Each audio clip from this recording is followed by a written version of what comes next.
primavera de 1943. Los días aún eran fríos en Brandeburgo, y sobre el horizonte se extendía la bruma gris que cubría los pinares alrededor de Kummersdorf, el corazón oculto del programa experimental de armamento del Reich.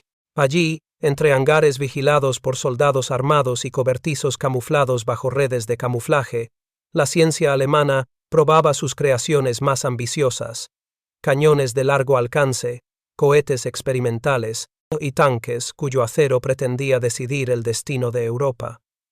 Pero aquel día, el objeto de estudio no era una obra del ingenio alemán, sino del enemigo.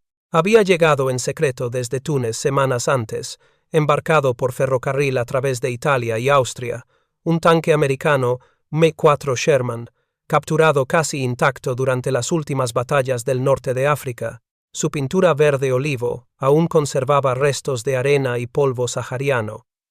En los costados, apenas visibles, quedaban los números blancos del ejército estadounidense. Para los ingenieros de la Waffenamt, la oficina técnica del ejército alemán, aquello era una oportunidad única. Por primera vez, podrían estudiar a fondo la máquina de guerra que comenzaba a multiplicarse en los frentes occidentales.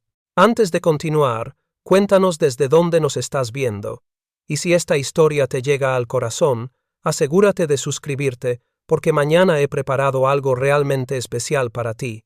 El Sherman fue arrastrado lentamente al patio principal del polígono de pruebas. Oficiales de la Panzerwaffe, técnicos del Heereswaffenamt y especialistas en motores Maybach se reunieron alrededor, tomando notas, fotografiando cada detalle.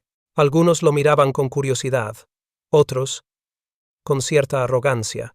Un tanque americano, pensaban, no podía compararse con la precisión y el poder de un Panzer alemán, y sin embargo, cuando el ingeniero jefe ordenó abrir el compartimento trasero, el silencio se impuso. Allí, en el corazón de la máquina, rugía un motor radial de 9 cilindros. El Continental 975 Kuno, un diseño derivado de la aviación, modificado para uso terrestre. Su disposición recordaba más a un motor de avión que a un motor de tanque. Un técnico lo examinó con asombro. «No tiene sentido», murmuró. «Estos motores son demasiado simples para soportar el peso del blindaje». Pero el jefe de sección respondió con frialdad. Y sin embargo, cruzó medio continente sin fallar. Encendieron el motor. Tras unos segundos de zumbido, el radial cobró vida con un rugido redondo, uniforme, casi sereno. No hubo explosiones, ni humo, ni el sonido metálico típico de los motores Maybach. Solo un ritmo constante, regular, como un corazón bien entrenado.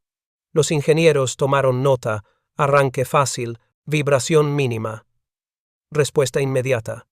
Durante las horas siguientes, el equipo desmontó parcialmente la torre y el sistema de transmisión. El Sherman, a diferencia de los tanques alemanes, estaba construido con una lógica de accesibilidad.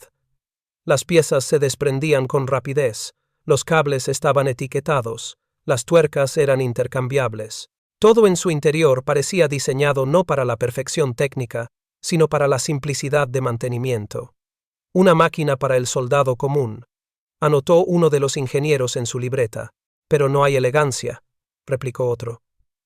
Quizá no la necesita, respondió el primero. Al caer la tarde, el Sherman fue llevado al circuito de pruebas. El terreno, cubierto de barro primaveral, era ideal para evaluar tracción y suspensión. Los alemanes observaban desde un terraplén mientras el tanque avanzaba lentamente, sus orugas levantando surcos profundos. La suspensión Vertical Volute Spring Suspension, un sistema de resortes helicoidales verticales, absorbía las irregularidades del terreno con sorprendente suavidad. Los conductores alemanes, acostumbrados a la rudeza de los Panzer III y IV, quedaron perplejos. «No salta, no golpea», dijo uno, mientras el tanque giraba con precisión sobre su propio eje. En el informe de ese día, fechado el 17 de abril de 1943, se registró: la máquina muestra un comportamiento mecánico notablemente estable, capaz de mantener velocidad constante en terrenos irregulares. No presenta fallas visibles. El oficial técnico a cargo, Oberingenieur Kurt Behrens, redactó su observación personal. El vehículo enemigo no busca la excelencia mecánica, sino la fiabilidad. Es sencillo, pero está construido con un propósito claro: funcionar siempre. Aquella frase, más tarde, sería citada en múltiples informes. Durante las siguientes semanas, el Sherman fue sometido a pruebas exhaustivas: aceleración, consumo, capacidad de ascenso, radio de giro y resistencia bajo fuego controlado. Aunque su blindaje de 50 milímetros no podía compararse con el grosor de un Tiger, su forma inclinada desviaba proyectiles con notable eficacia. En una de las pruebas, un proyectil de 75 milímetros rebotó en el frontal superior sin penetrar. Los ingenieros intercambiaron miradas de respeto. Behrens comentó: «No es un muro de acero, es una forma inteligente. Ellos entienden la geometría, no solo la dureza». Sus palabras, registradas en los informes técnicos, reflejaban un cambio de percepción que pocos se atrevían a admitir públicamente. En los días siguientes se realizaron comparaciones directas con un Panzer IV Aus G y un Tiger I recién entregado. El Panzer IV mostraba mayor potencia de fuego, el Tiger un blindaje incomparable, pero ambos requerían mantenimiento constante. En cambio, el Sherman, incluso después de horas de funcionamiento continuo, no mostraba fugas ni sobrecalentamiento. «Podríamos dejarlo en el barro y seguiría moviéndose», comentó un mecánico con media sonrisa. El nuestro, en cambio, necesitaría una fábrica detrás de cada colina. Cuando los técnicos apagaban las luces del taller, el Sherman quedaba en silencio bajo los reflectores apagados. Su silueta extraña entre las máquinas alemanas, algunos lo veían como una curiosidad, otros como una amenaza. En los pasillos del complejo se hablaba de él con respeto cauteloso, casi supersticioso. Un día, durante una sesión de observación, un joven ingeniero alemán recién transferido desde la Academia de Múnich preguntó: «¿Por qué estudiar tanto un tanque tan común?». El supervisor, un veterano de Polonia y Francia, respondió sin levantar la vista: «Porque la guerra la gana quien puede seguir avanzando cuando todos los demás se detienen». Esa frase quedó grabada en los registros técnicos de Kummersdorf como una advertencia y una revelación. Los alemanes comprendían, quizás por primera vez, que el enemigo no luchaba con máquinas perfectas, sino con máquinas que simplemente no fallaban. Cuando terminaron las pruebas iniciales, el informe final del mes de mayo resumía lo aprendido. El M4 Sherman es una máquina confiable. Su motor es resistente, su transmisión sencilla, su estructura adaptable. Su diseño no busca la superioridad técnica, sino la continuidad operativa. Puede que no sea el mejor tanque, pero será el más persistente. En el silencio de los bosques de Kummersdorf, los ingenieros alemanes habían descubierto algo que sus generales aún se negaban a aceptar. El verdadero poder del enemigo no residía en la sofisticación, sino en la fiabilidad. La historia del M4 Sherman no comenzó en los campos de batalla de Europa, sino en los talleres rugientes de América, donde la guerra se convirtió en un asunto de producción, no solo de estrategia. En los primeros meses de 1941, cuando Estados Unidos aún no había entrado oficialmente en el conflicto, el Departamento de Guerra comprendió que el futuro de la contienda no se decidiría únicamente por la brillantez de los comandantes o la precisión de los cañones, sino por la capacidad de fabricar en masa. Nació entonces una filosofía que los ingenieros alemanes, encerrados en su obsesión por la perfección técnica, nunca lograrían entender del todo. La simplicidad podía ser el arma más poderosa de todas. El M4 Sherman fue concebido como el tanque del soldado común. No era el más blindado, ni el más potente, ni el más rápido, pero era, como diría años después un mecánico del ejército estadounidense, el tanque que podías arreglar con un martillo, una llave inglesa y un cigarrillo encendido en la boca. Su corazón era un motor radial Continental R975 de 9 cilindros, Originalmente diseñado para aviones, los ingenieros americanos lo adaptaron al tanque con un propósito claro. Debía ser resistente, fácil de mantener y capaz de arrancar en casi cualquier condición, a diferencia de los ingenieros alemanes, que diseñaban sus motores Maybach con una precisión casi quirúrgica y con una fragilidad proporcional. Los estadounidenses sabían que sus máquinas debían funcionar en desiertos, selvas, montañas o nieve. Las piezas del Sherman eran intercambiables entre fábricas, los componentes podían reemplazarse en cuestión de horas, y la estandarización era la palabra clave en cada plano de diseño. De acuerdo con los registros de la U.S. War Production Board, para finales de 1943, Estados Unidos producía un tanque Sherman cada 24 minutos. En total, se ensamblaron más de 49.000 unidades durante la guerra, una cifra que asombraría incluso al Estado Mayor alemán. Los documentos de Lockheed Corporation y Chrysler Tank Arsenal muestran líneas de ensamblaje tan vastas que parecían ciudades de acero en movimiento. En cada estación, decenas de obreros ajustaban tornillos, soldaban planchas y verificaban radios, siguiendo un ritmo tan sincronizado que recordaba más a una orquesta que a una fábrica. Mientras tanto, en Alemania, la situación era muy distinta. Las fábricas alemanas estaban siendo bombardeadas con creciente frecuencia por la RAF y la USAF. Los recursos escaseaban. El caucho y el combustible sintético se convertían en tesoros estratégicos. Y la complejidad técnica de los modelos Panther y Tiger hacía que cada tanque tardara semanas, incluso meses, en completarse.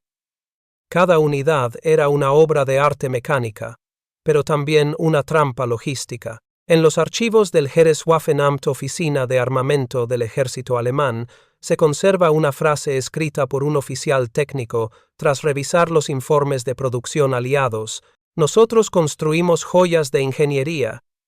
Ellos fabrican herramientas para ganar guerras». Aquella confesión, breve pero reveladora, resumía la esencia del enfrentamiento industrial entre ambos bandos. Alemania había apostado por la excelencia técnica, Estados Unidos por la eficiencia práctica. El resultado se vería reflejado en el campo de batalla, donde un Tiger necesitaba un tren especial para ser transportado. Un Sherman podía cargarse en cualquier barco, en cualquier puerto, rumbo a cualquier frente. Los documentos capturados tras la campaña de Túnez revelaron algo que sorprendió profundamente al alto mando alemán: la magnitud de la red industrial estadounidense. Había cientos de fábricas conectadas por trenes, astilleros, fundiciones y líneas eléctricas que trabajaban sin pausa, día y noche. En la costa este, los obreros dormían en turnos escalonados, mientras en la costa oeste, los motores del turno nocturno seguían rugiendo. El país entero se había convertido en una máquina de producción total, una colmena donde el acero reemplazaba la cera, y el ruido de los martillos suplía el zumbido de las abejas. Para los ingenieros del Reich, formados en la tradición de la precisión y el orgullo artesanal, aquella visión resultaba casi herética. Ellos fabricaban cada engranaje con obsesiva dedicación. Los americanos los estampaban por millones. Sin embargo, el tiempo demostraría cuál de las dos filosofías era la más efectiva para sostener una guerra de desgaste. Los reportes de inteligencia de la Luftwaffe mencionaban con creciente alarma el flujo ininterrumpido de Shermans desembarcando en puertos aliados: Casablanca, Orán, Alejandría y más tarde, Nápoles. Los convoyes parecían interminables. Por cada tanque alemán destruido, el enemigo podía reemplazar 10, y cada Sherman llegaba con un motor probado, herramientas estandarizadas y tripulaciones entrenadas bajo el mismo manual. Era una guerra de repetición, de ritmo, de constancia, una guerra que los Estados Unidos sabían librar mejor que nadie. En el verano de 1943, los oficiales técnicos del Panzerkommission recibieron en Kummersdorf varios tanques enemigos capturados: un Valentine británico, un 30 y 4 soviético, por fin, un 4 Sherman estadounidense. Al observarlo, los ingenieros alemanes notaron su aparente simplicidad, casi ingenua comparada con la complejidad de un Panzer, pero al desmontarlo pieza por pieza, comprendieron su verdadera naturaleza. Cada componente estaba diseñado no para impresionar, sino para resistir. El cableado eléctrico era mínimo y accesible. El sistema de suspensión, el legendario VVSS, podía repararse en el campo con herramientas básicas. Y el motor, aunque tosco y ruidoso, seguía funcionando incluso después de haber sido maltratado deliberadamente durante las pruebas. Uno de los técnicos anotó en su cuaderno: «Es como si este tanque hubiera sido diseñado por un granjero, pero uno que entiende la guerra mejor que muchos de nosotros». Esa frase, más que un comentario técnico, era una advertencia. El enemigo al que enfrentaban no solo tenía recursos casi ilimitados, también poseía una filosofía de guerra diferente. Para los estadounidenses, la victoria no dependía de un tanque invencible, sino de miles de tanques suficientemente buenos que pudieran pelear hoy, mañana y pasado. En los meses siguientes, el análisis del Sherman se convertiría en una obsesión dentro de ciertos círculos técnicos alemanes. Se redactaron memorandos comparativos, se hicieron propuestas de simplificación de producción e incluso se sugirió en secreto adoptar elementos del diseño enemigo, pero para entonces el curso de la guerra ya se inclinaba hacia el otro lado del Atlántico. En retrospectiva, aquel tanque capturado representaba algo más que una máquina de guerra. Era el reflejo de dos mundos opuestos. En uno, la obsesión por la perfección técnica; en el otro, la convicción de que la victoria pertenece a quien puede seguir avanzando, sin importar cuántas veces haya que empezar de nuevo. Y mientras en los talleres de Kummersdorf, los ingenieros seguían tomando notas con ceños fruncidos, al otro lado del océano, en las fábricas de Detroit, el estruendo de los martillos seguía marcando el pulso de una nación decidida a fabricar la historia. La mañana era fría y húmeda en Kummersdorf. El rocío aún reposaba sobre las láminas de acero y los techos de los hangares, cuando un grupo de ingenieros del Heereswaffenamt se reunió alrededor del tanque estadounidense capturado. A un costado, sobre una plataforma improvisada, descansaba el corazón del vehículo, el motor radial Continental R975. Aquella bestia de 9 cilindros, originalmente concebida para impulsar aviones, ahora sería puesta a prueba bajo los estándares más rigurosos del Tercer Reich. El capitán técnico Hans Becker, encargado de coordinar la evaluación, dio la orden de desmontarlo completamente. Los mecánicos alemanes, acostumbrados a los intrincados sistemas Maybach de los Panzer, se sorprendieron de inmediato. Las piezas del motor del Sherman se separaban con relativa facilidad.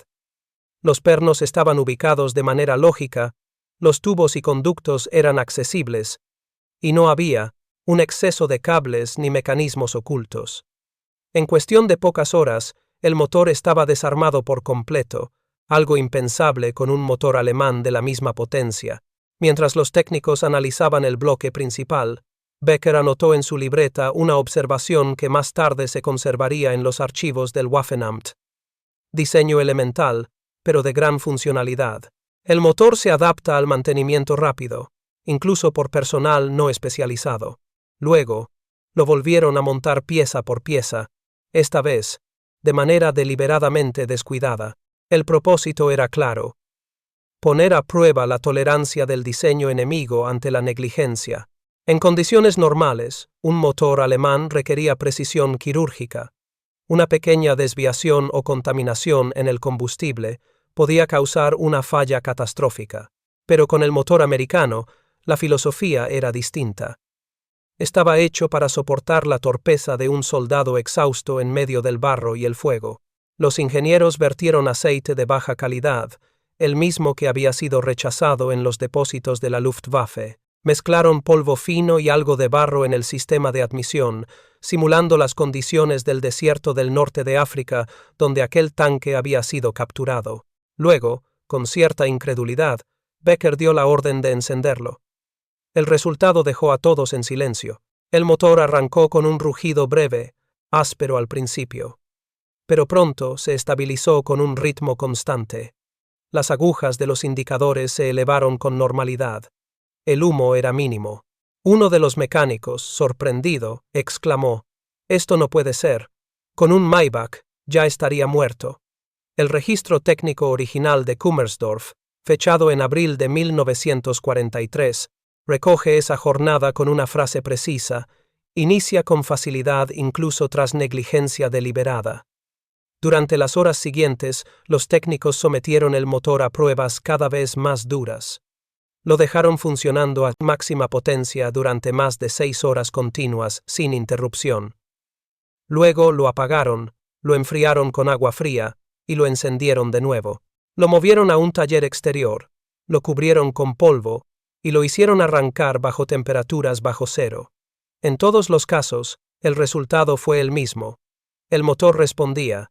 Aquella resistencia era desconcertante para los ingenieros alemanes, formados en una tradición donde la precisión era sinónimo de calidad.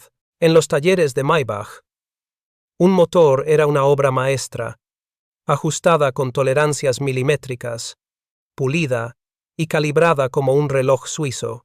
Pero esa misma obsesión lo volvía frágil. Los motores de los Panzer VI Tiger y Panther eran poderosos, sí, pero exigían una atención constante. Una válvula sucia, un filtro saturado o un pequeño sobrecalentamiento podían reducir su vida útil drásticamente. En cambio, el motor radial del Sherman parecía tener vida propia. Se adaptaba, resistía, sobrevivía. Era un producto de la filosofía industrial estadounidense. Crear algo suficientemente bueno para funcionar en cualquier parte, bajo cualquier circunstancia. No necesitaba devoción, solo combustible y un poco de suerte. Los técnicos del Kummersdorfer Versuchsstelle elaboraron un análisis comparativo. En consumo, el motor americano no era más eficiente que el Maybach HL 230. De hecho, gastaba un poco más de combustible, pero en términos de autonomía y fiabilidad, el Sherman superaba claramente a los tanques alemanes. Mientras un Tiger debía detenerse cada pocas horas para mantenimiento, un Sherman podía recorrer largas distancias sin intervención técnica. Un ingeniero escribió en su informe confidencial: «No hay duda de que esta máquina fue diseñada con una mentalidad distinta. Mientras nosotros creamos motores para ingenieros, ellos los crean para soldados». Esa frase, repetida luego en varios informes de inteligencia técnica, se convirtió en un resumen del pensamiento alemán frente al enemigo. Los aliados, y especialmente los estadounidenses, no estaban interesados en la perfección técnica, sino en la capacidad de sostener la guerra día tras día, sin interrupciones.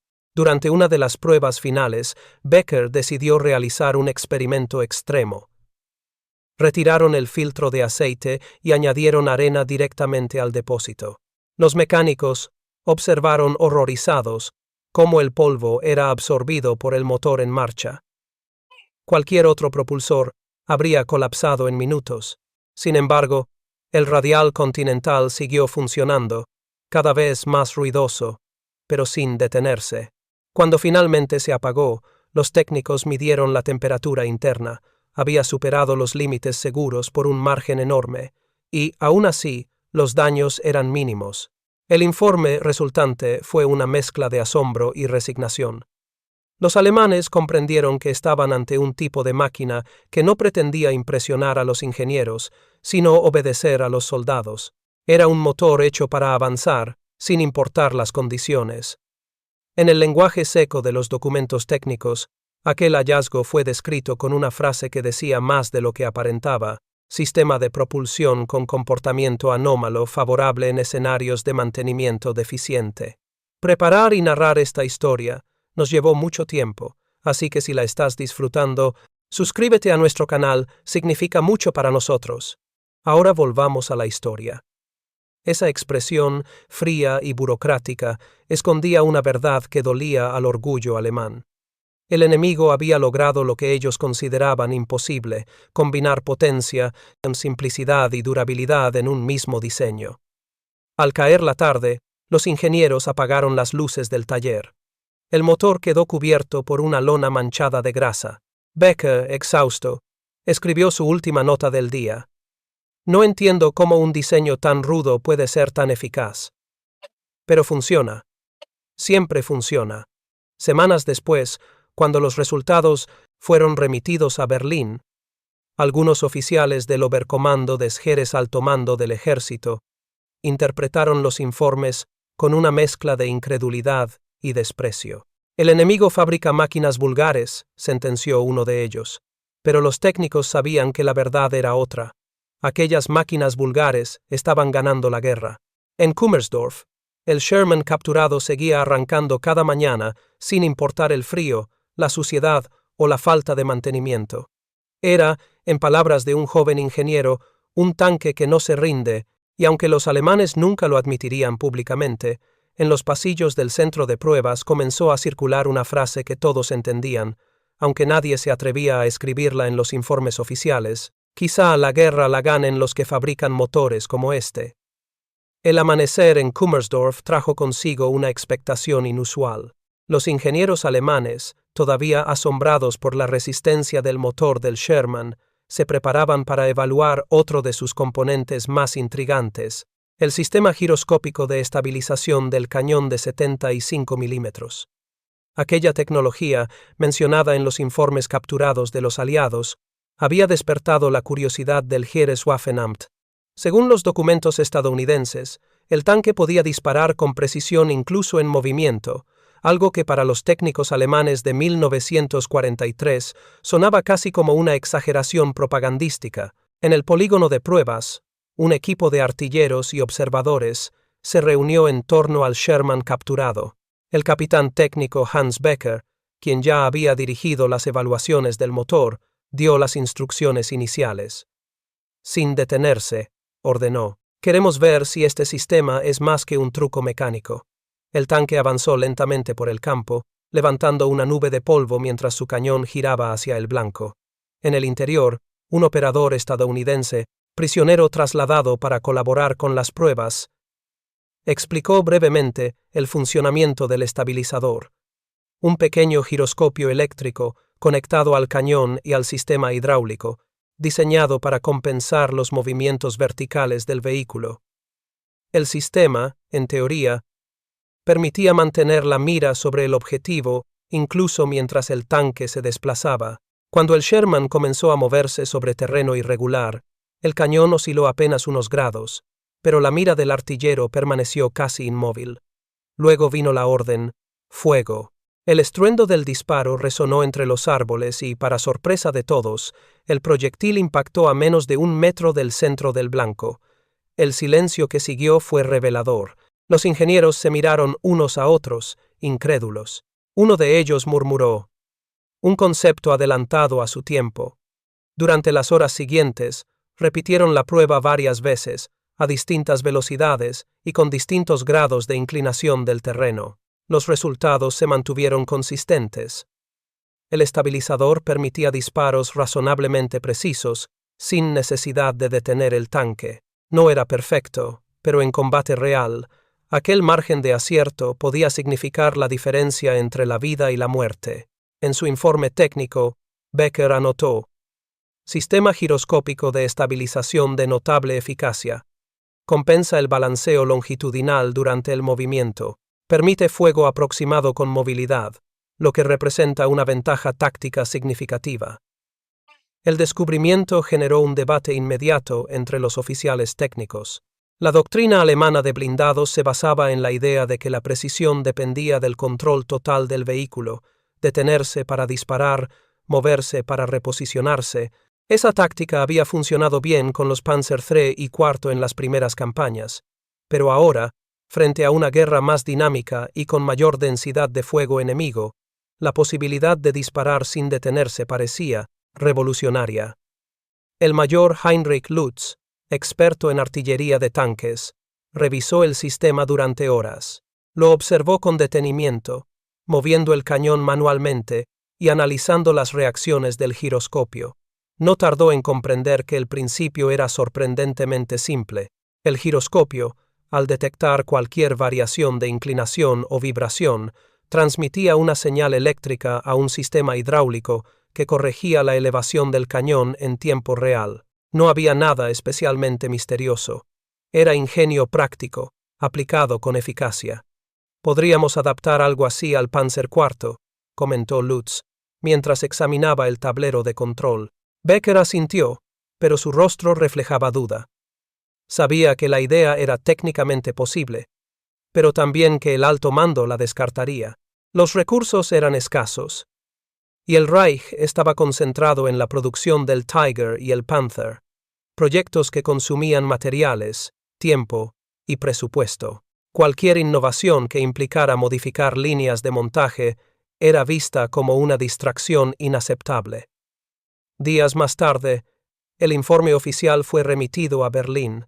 En él, el Heereswaffenamt describía el sistema estabilizador del Sherman como un elemento de valor táctico considerable, aunque con beneficios limitados para la doctrina alemana actual. La recomendación final era predecible: no implementar la tecnología, debido a su costo y complejidad para integrarla en los modelos existentes. Era una decisión práctica desde el punto de vista administrativo, pero, en retrospectiva, un error estratégico. El estabilizador no solo mejoraba la precisión del fuego en movimiento, también permitía a las tripulaciones estadounidenses reaccionar con mayor rapidez. En combate, eso significaba que un Sherman podía abrir fuego segundos antes que un Panzer que debía detenerse y apuntar. Aquellos segundos, en un enfrentamiento real, eran la delgada línea entre destruir o ser destruido. Kummersdorf, sin embargo, los ingenieros siguieron experimentando por curiosidad científica. Ajustaron el sistema, modificaron los parámetros del giroscopio y probaron el cañón en distintas condiciones de terreno. Descubrieron que, con un mantenimiento mínimo, el estabilizador seguía funcionando durante días sin perder calibración. Incluso cuando el tanque se sacudía violentamente, el sistema se reajustaba en cuestión de segundos. Becker escribió una nota personal que nunca fue incluida en el informe oficial. No entiendo por qué no pensamos en esto antes. Tenemos los recursos, el conocimiento, los materiales, pero no la mentalidad. Nos obsesiona la perfección estática. Ellos piensan en la eficacia dinámica. Esa reflexión capturaba la diferencia filosófica entre las potencias enfrentadas. Alemania buscaba precisión absoluta, mientras que Estados Unidos buscaba funcionalidad bajo presión.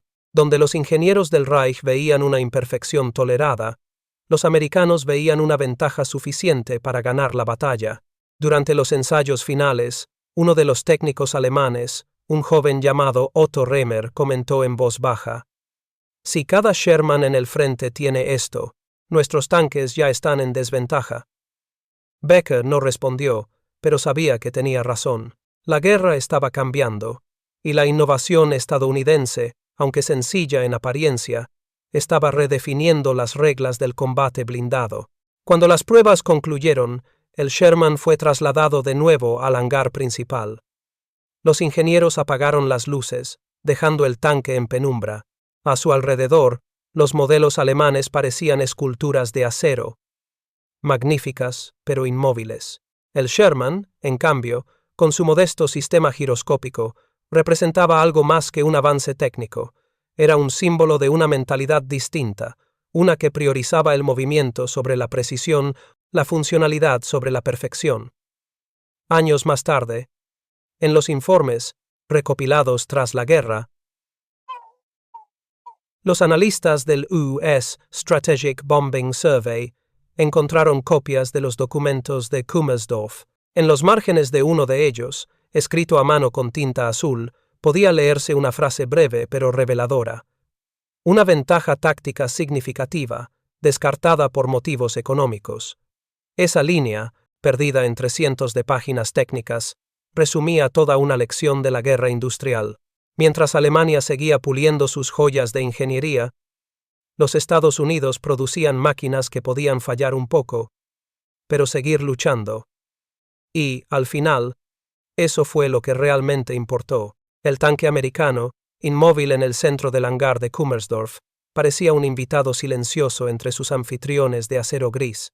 A su alrededor, los Panzer IV y Tiger I descansaban como bestias orgullosas, pesadas y majestuosas, pero el M4 Sherman, con su forma redondeada y su torreta algo desproporcionada, irradiaba una presencia distinta. No imponía respeto por su aspecto, sino por la lógica de su diseño. Aquella mañana, los ingenieros alemanes se dispusieron a estudiar no ya su motor ni su cañón, sino su interior, su alma mecánica y humana. El capitán técnico Hans Becker, siempre meticuloso, ordenó desmontar las placas internas del casco. La primera impresión fue inmediata. Espacio. El Sherman ofrecía un interior amplio, limpio y sorprendentemente ordenado. A diferencia de los tanques alemanes, donde cada centímetro estaba ocupado por mecanismos, pernos y tuberías, el diseño estadounidense mostraba una distribución racional. Cada asiento, cada palanca, cada instrumento tenía su lugar natural, pensado para ser alcanzado sin esfuerzo. El ingeniero Otto Remer, el más joven del grupo, fue el primero en comentarlo. Es casi cómodo. Nunca había usado esa palabra dentro de un tanque. La ergonomía del Sherman, un término apenas utilizado por los ingenieros del Reich, era evidente. El conductor y el artillero disponían de espacio suficiente para moverse. Los controles estaban etiquetados con letras grandes y claras. Los periscopios ofrecían una visibilidad mucho mayor que la de los tanques alemanes, donde el campo de visión era reducido y oscuro. En el Sherman, los tripulantes podían ver más, reaccionar más rápido y comunicarse sin tener que gritar por encima del ruido del motor. Becker anotó en su cuaderno una observación que luego sería citada en los informes técnicos. La disposición interior refleja una prioridad distinta, la operatividad del hombre sobre la máquina. Esa frase definía la esencia del diseño estadounidense. Los tanques alemanes eran máquinas construidas para el ingeniero, no para el soldado. Su funcionamiento exigía destreza técnica, precisión, conocimiento. El Sherman, en cambio, parecía pensado para cualquier tripulante que hubiese aprendido lo básico en cuestión de días. No necesitaba dominar la mecánica ni conocer los caprichos del motor. Solo requería obedecer las órdenes, mirar bien y mantener la calma. Los técnicos continuaron explorando el compartimento de mando. Encontraron una radio SCR 508 perfectamente funcional, conectada a una antena flexible. Cuando la encendieron, se sorprendieron por la claridad del sonido. La frecuencia se ajustaba con facilidad, y la transmisión entre vehículos era inmediata. En contraste, las radios alemanas, especialmente en los modelos tempranos del Panzer, solían ser voluminosas, complicadas y propensas a interferencias. Uno de los oficiales de comunicaciones, tras escuchar el intercambio de prueba entre dos Shermans capturados, comentó con tono casi de admiración: «Ellos conversan, nosotros gritamos». Esa observación, simple pero profunda, revelaba otra diferencia doctrinal. Mientras los tanques alemanes dependían de la precisión del comandante y de señales visuales o verbales, los estadounidenses confiaban en la comunicación continua. Cada Sherman era parte de una red viva, un enjambre coordinado. Podían maniobrar, reagruparse y atacar con rapidez, no por instinto, sino por conexión. Durante los días siguientes, se organizaron simulaciones de combate con tripulaciones de la Wehrmacht a bordo del Sherman. Los soldados, al principio escépticos, quedaron sorprendidos por la facilidad de operación. El conductor podía maniobrar sin esfuerzo gracias a la dirección asistida y la caja de cambios suave. El artillero, con el estabilizador activo, podía apuntar y disparar en movimiento. El cargador tenía espacio para trabajar sin tropezar con el resto de la tripulación. Tras varias horas de práctica, uno de los operadores alemanes, sudoroso y aún cubierto de polvo, se quitó el casco y dijo riendo: «Ahora entiendo por qué pueden entrenar tripulaciones tan rápido. Este tanque se deja manejar». Becker tomó nota de los comentarios y elaboró un informe general. En él escribió una conclusión que, aunque técnica en su lenguaje, transmitía un reconocimiento sincero. El tanque está hecho para el soldado común, no para un experto. Esa frase, repetida luego en círculos técnicos, se convertiría en una de las observaciones más célebres de los análisis de Kummersdorf. Los ingenieros alemanes, acostumbrados a crear máquinas que exigían conocimiento especializado, comprendían por primera vez que la simplicidad también era una forma de superioridad.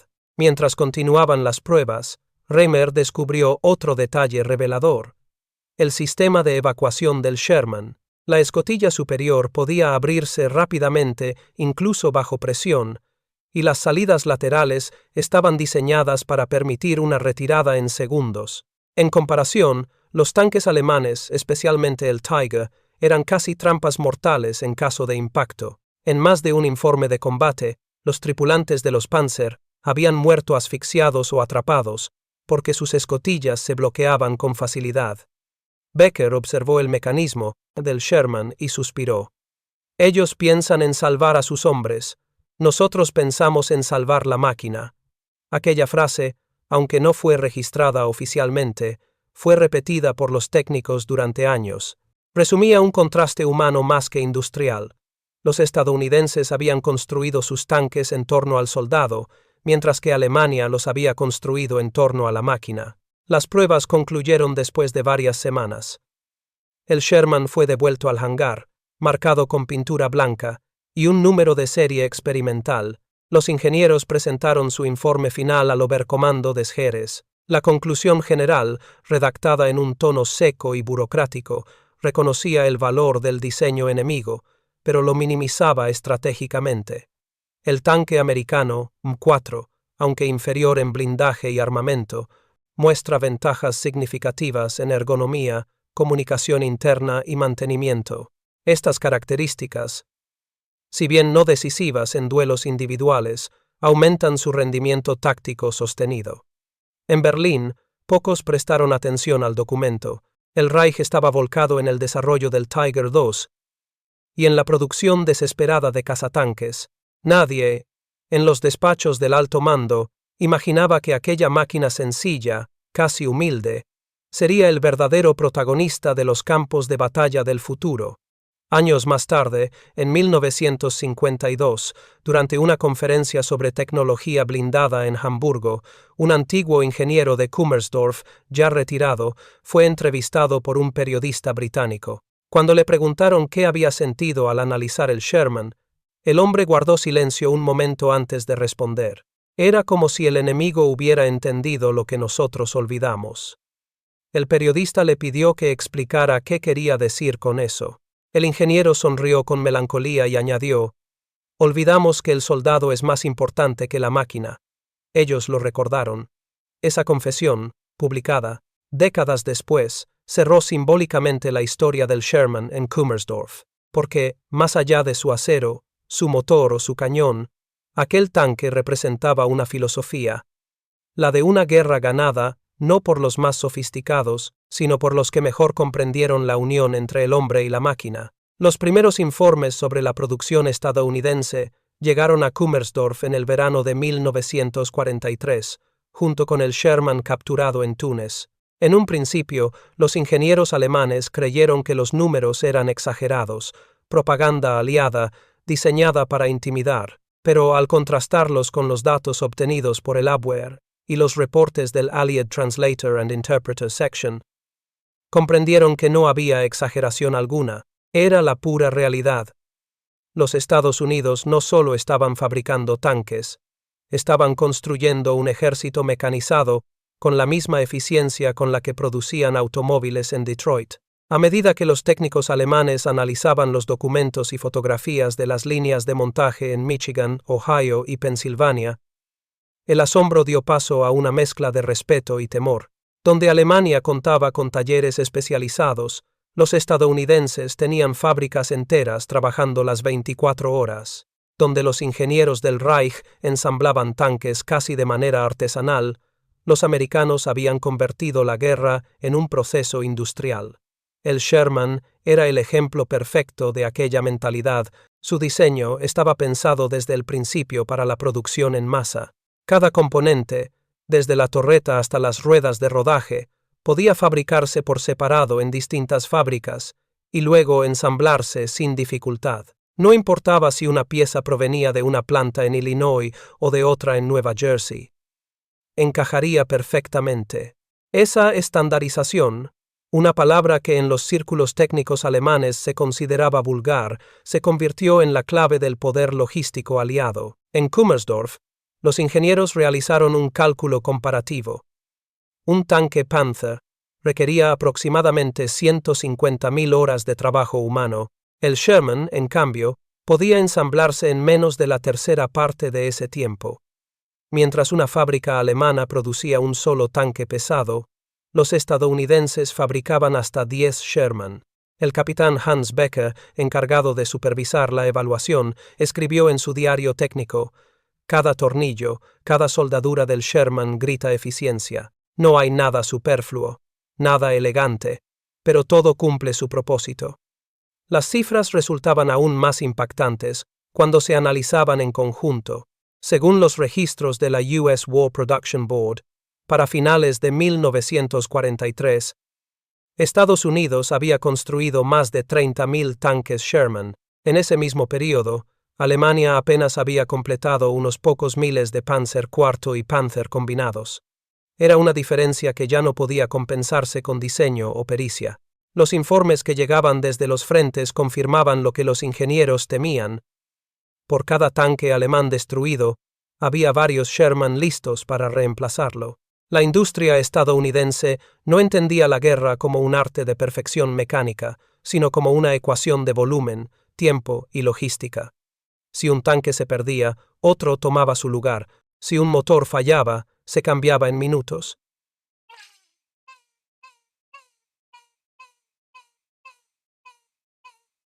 Aquella filosofía era incomprensible para una nación que había elevado la ingeniería a una forma de orgullo nacional.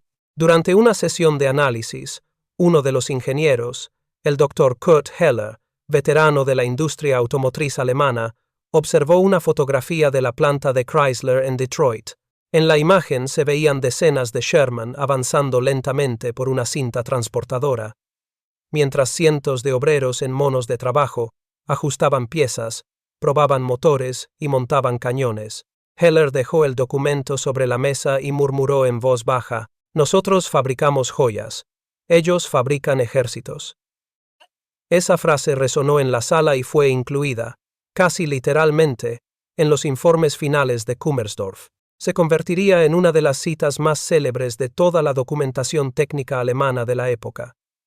Los ingenieros comenzaron a sentir el peso psicológico de esa comparación. Habían dedicado sus carreras a perfeccionar el arte de la precisión, transmisiones complejas, sistemas ópticos avanzados, blindajes de múltiples capas, pero ahora comprendían que la guerra moderna no premiaba la perfección, sino la cantidad sostenida. Alemania estaba atrapada en su propio idealismo técnico, incapaz de simplificar. El Panzer, aunque superior en potencia de fuego y blindaje, era un prodigio frágil. Su motor Maybach requería ajustes constantes. Las orugas se desgastaban con rapidez. En climas fríos, los sistemas hidráulicos se congelaban. En cambio, el Sherman, con su motor radial continental y su diseño simple, podía seguir funcionando en condiciones que habrían inmovilizado a cualquier tanque alemán. El teniente Remer, encargado de las pruebas de campo, escribió con frustración: «Ellos aceptan el error mecánico como parte del diseño. Nosotros lo perseguimos hasta la ruina». Ese pensamiento representaba un cambio de paradigma. Mientras los ingenieros alemanes trataban de eliminar cualquier imperfección, los estadounidenses habían aprendido a convivir con ella, compensándola con producción masiva y facilidad de reparación. Lo que en Alemania sería considerado un defecto, en Detroit era una decisión práctica. Otro detalle que impresionó a los técnicos fue la cooperación industrial entre empresas civiles y militares. Ford, General Motors, Chrysler y cientos de subcontratistas trabajaban de forma coordinada. Cada fábrica conocía su papel dentro de una cadena nacional de ensamblaje. Si una planta sufría retrasos, otra asumía la carga. La guerra, en Estados Unidos, era una empresa colectiva. En Alemania, en cambio, la producción estaba fragmentada por la burocracia y los conflictos internos entre ministerios y fabricantes. Los informes de inteligencia aliados posteriormente traducidos por la sección 80s mencionaban que el éxito estadounidense no provenía solo de su capacidad industrial, sino de su filosofía de trabajo. Cada obrero sabía que su tarea, por pequeña que fuera, contribuía directamente al esfuerzo bélico. Esa moral colectiva se reflejaba en la constancia de su producción. Semana tras semana, sin descanso, los tanques salían de las líneas de montaje como si fueran automóviles. Becker, al analizar estos datos, escribió una nota que parecía más una reflexión que un comentario técnico. Ellos fabrican como si la guerra fuera un turno más de trabajo. Nosotros construimos como si fuera una obra de arte. En los meses siguientes, esa diferencia se haría sentir en todos los frentes. Donde Alemania sufría pérdidas irreemplazables, los aliados respondían con una oleada constante de reemplazos. No importaba cuántos Sherman fueran destruidos en Normandía o Italia. Siempre había más esperando en los puertos de Inglaterra. Cuando los ingenieros de Kummersdorf presentaron su informe final al alto mando, el tono era casi resignado. Las conclusiones técnicas eran impecables, pero entre líneas se leía una advertencia moral. El enemigo no depende de la genialidad individual, su fuerza radica en la suma del trabajo común. En Berlín, pocos quisieron aceptar ese diagnóstico. Göring y Speer hablaban de nuevas armas milagrosas, de tanques aún más pesados, de diseños revolucionarios. Nadie quería admitir que el verdadero milagro del enemigo era la fábrica, no el fusil ni el cañón. Años después, en los interrogatorios de posguerra, varios de aquellos ingenieros recordaron el impacto de ese descubrimiento. Uno de ellos, con amarga sinceridad, declaró ante los aliados: «La primera vez vimos las fotografías de Detroit, comprendimos que la guerra ya estaba perdida, no por falta de valentía, sino por falta de fábricas». Esa confesión cerró el círculo iniciado en Kummersdorf. Lo que comenzó como una simple prueba técnica de un tanque capturado se transformó en una lección sobre la modernidad. La victoria no pertenece al que fabrica la máquina más bella, sino al que sabe fabricar miles de ellas. Y así, en los archivos de la Wehrmacht, quedó escrita una línea que aún hoy resume toda una era. Mientras nosotros construimos obras maestras, ellos fabrican ejércitos. El amanecer del 18 de octubre de 1943 llegó gris y húmedo sobre los campos de Kummersdorf. La lluvia, persistente durante la noche, había convertido la pista de pruebas en un mar de fango. Para los ingenieros alemanes, aquello era una oportunidad ideal. Querían llevar al límite al tanque estadounidense, comprobar si la reputación de fiabilidad que empezaba a circular entre los técnicos era más mito que realidad. El Sherman, con su blindaje cubierto de una capa de barro rojizo, fue conducido hasta la pista por un equipo de mecánicos de la Waffenamt. El motor radial Continental R975 rugió con su característico zumbido grave. No era un sonido elegante como el de los motores Maybach, sino un bramido rudo, casi vulgar, pero constante. A cada acelerón, el tanque respondía con una suavidad que sorprendía a los presentes.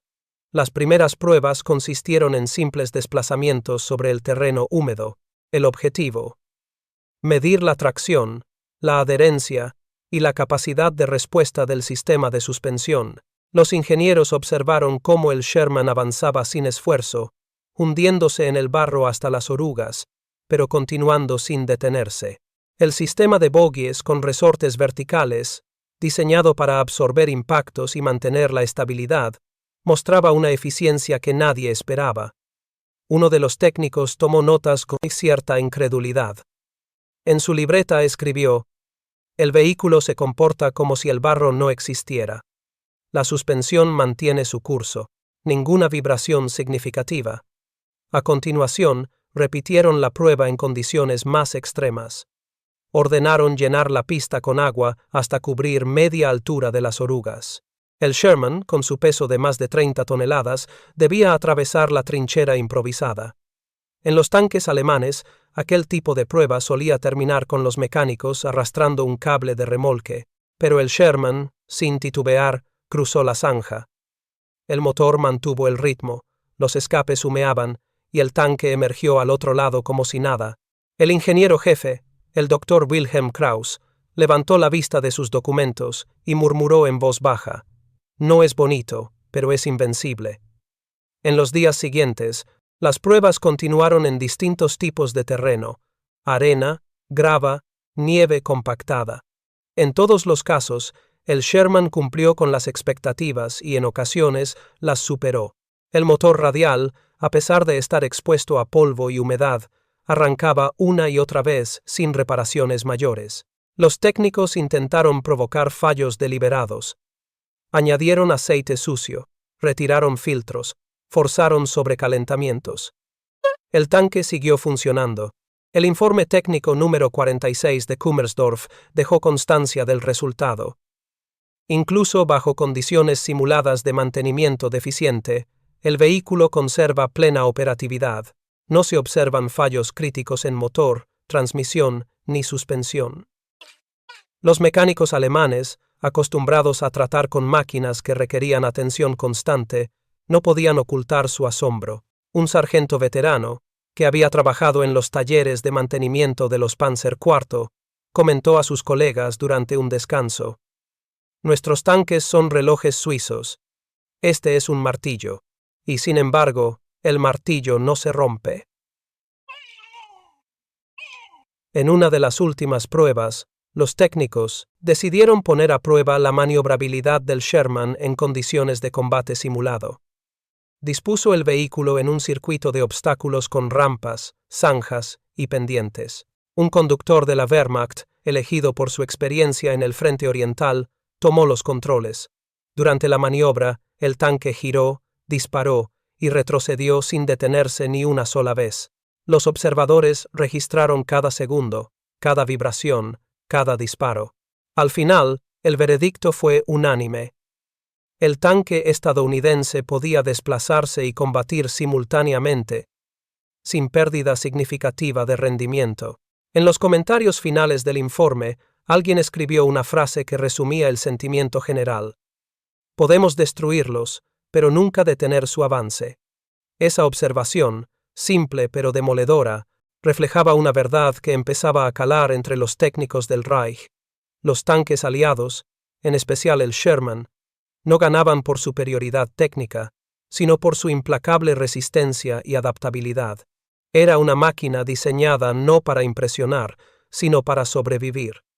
Durante las pausas entre ensayos, algunos ingenieros conversaban en privado sobre el significado de todo aquello.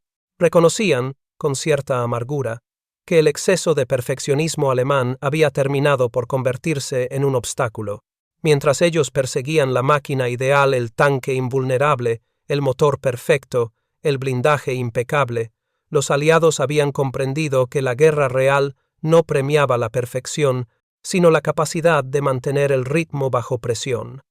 Uno de los ingenieros más jóvenes, recién llegado de la Academia de Múnich, lo expresó con crudeza en su informe personal: «Nosotros construimos para el ideal, ellos construyen para el soldado, y el soldado es quien gana la guerra». Las pruebas en el barro también sirvieron para medir la fatiga de los materiales. El Sherman recorrió más de 150 kilómetros en una semana de ensayos sin presentar averías graves. En contraste, un Panzer IV sometido a condiciones similares en Kummersdorf había requerido 3 reparaciones mayores en el mismo periodo. Las estadísticas eran irrefutables. Los ingenieros alemanes anotaron otro dato revelador. Los componentes del Sherman eran intercambiables. Si una pieza fallaba, podía reemplazarse con facilidad. No había necesidad de calibraciones minuciosas ni herramientas exclusivas. Todo estaba pensado para un mantenimiento rápido, incluso en plena batalla. Ese detalle, insignificante a ojos de la alta jerarquía militar, fue quizás la lección más importante para los técnicos.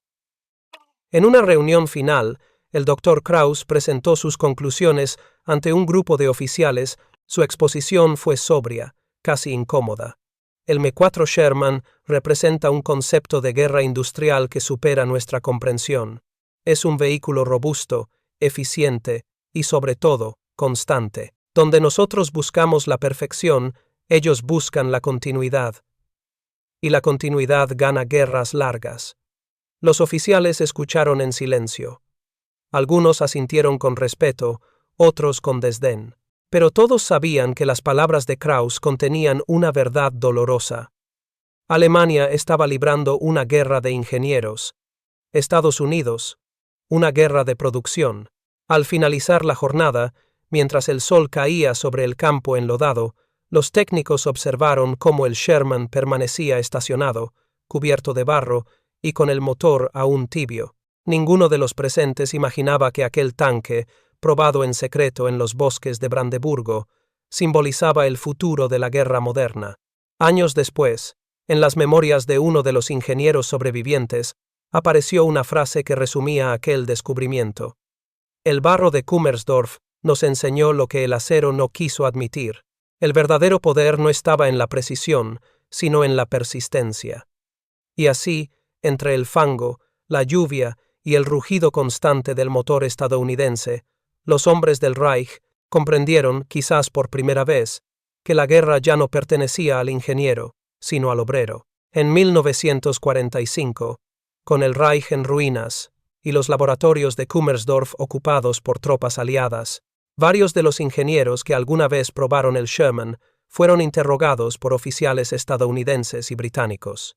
En aquellas sesiones, los hombres que habían servido a la ciencia militar alemana hablaron con una franqueza inusual. Admitieron que, de todas las máquinas examinadas durante la guerra, el M4 Sherman había sido la más fiable, la más resistente y la más coherente con la realidad del combate. Los aliados revisaron sus cuadernos originales, aún manchados de grasa y barro. En ellos se leía: arranca siempre, avanza siempre, dispara siempre. Esa frase, escrita 2 años antes en un campo anónimo de Brandeburgo, se convirtió en una de las citas más valiosas del U.S. Strategic Bombing Survey, documento que más tarde resumiría las lecciones industriales del conflicto. El informe final de los aliados concluyó que la victoria no fue solo cuestión de superioridad numérica, sino del triunfo de una idea, el diseño pragmático sobre la perfección técnica. Y así, entre los escombros de Europa, quedó una verdad escrita por ambos bandos. El tanque más humilde del campo de batalla se convirtió en el símbolo de una guerra ganada por la sencillez y la fiabilidad. A continuación, tienes 2 historias destacadas más justo en tu pantalla. Si esta te ha llegado, no querrás perderte las otras. Solo haz clic y échales un vistazo. Y no olvides suscribirte y activar la campanita de notificaciones para no perderte ninguno de nuestros próximos videos.